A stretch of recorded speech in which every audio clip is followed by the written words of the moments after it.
nationalism in India? Nationalism in India. So first of all, we must know what is nationalism. What is? Nationalism. So nationalism means excessive patriotism. Excessive? Patriotism. यानी अपने वतन के साथ मोहब्बत। मोहब्बत इसको कहते हैं नेशनलिज्म। क्या कहते हैं? Nationalism.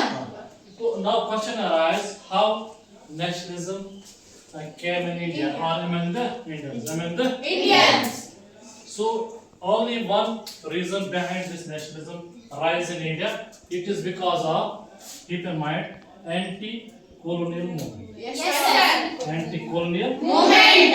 यानी अगर इंडिया में नेशनलिज्म आया, it is because of Anti-colonial movement. So what is anti-colonial movement? यानी जब हिंदुस्तान वालों ने अंग्रेजों के मुखालिफ उन्होंने बगावतें शुरू की, तो उसी से हिंदुस्तान में नेशनलिज्म आया। यूरोप में इससे पहले आपने यूरोप में भी पढ़ा, यूरोप में बहुत सारे फैक्टर्स थे, जैसे वहाँ पे फ्रेंच रिवॉल्यूशन था, रेनेसांस था, या रोल ऑफ आर्टिस्ट्स, पोएट्स वगैरह, लेकिन इंडिया में एक ही फैक्टर था, दैट वाज Anti-colonial movement.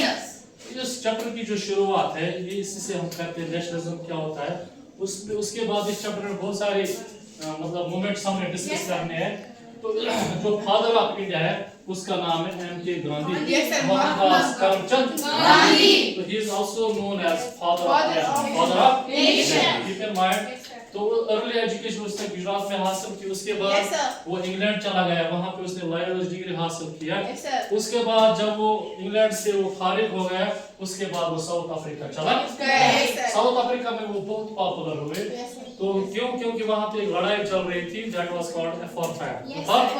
यानी जो ब्लैक व्हाइट्स के दरमियान Yes, लड़ाई sir. चल रही Yes, sir. तो उसने गांधी ने उनको समझा हमें लड़ाई कलर पे नहीं करनी चाहिए है, इसलिए वो वहां पे बहुत पॉपुलर। और ये कहा जाता है जो महात्मा गांधी था उसने अपना माइंड बनाया था कि अब मैं हिंदुस्तान वापस नहीं आऊंगा, ठीक है ना।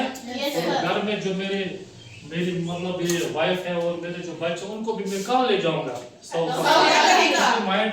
ही returned India in 1914। Yes, sir. 1914 तो 1914 में जब वो हिंदुस्तान वापस आया तो उसने यहाँ पे देखा, यहाँ पे इस वक्त थे अंग्रेज, क्या थे वो? इंग्लिश पीपल थे। तो उसने कहा कि हमारे जो देश इसके साथ ज्यादती हो रही है, अंग्रेज यहाँ जुल्म कर रहा है। तो उसके बाद उसने फिर से अपना दिमाग चेंज किया और उसने कहा अब मैं साउथ अफ्रीका वापस नहीं जाऊंगा, बल्कि मैं कहाँ पे स्टे करूंगा, इंडिया। तो उसके बाद उसने सब कुछ छोड़ा, किसने शाबाश, और वो आश्रम में रहा, साबरमती आश्रम जो गुजरात है वहीं पे वो रहता था।